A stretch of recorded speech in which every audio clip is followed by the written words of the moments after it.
Jy weet, met die nuwe besigheid wat ek begin het, het ek 'n community van 56,000 mense waarna toe ek kan gaan as ek hulp nodig het. Ek het 'n A-span wat in Afrikaans aangebied word, maar ook 'n klomp mense het wat ek kan gaan vra as ek vra het. Dis die gerief van ons besigheid. As jy enige vrae het, kan jy net na jou community toe gaan en jy kan gaan vra. Ons het klaskamers waar jy meer kan leer.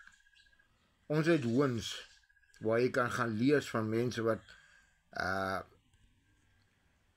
gewen het, wat al geld gemaak het met die besigheid. Jy het al die goeders wat jy nie op ander plekke kry nie. En dis wat so lekker maak van die besigheid.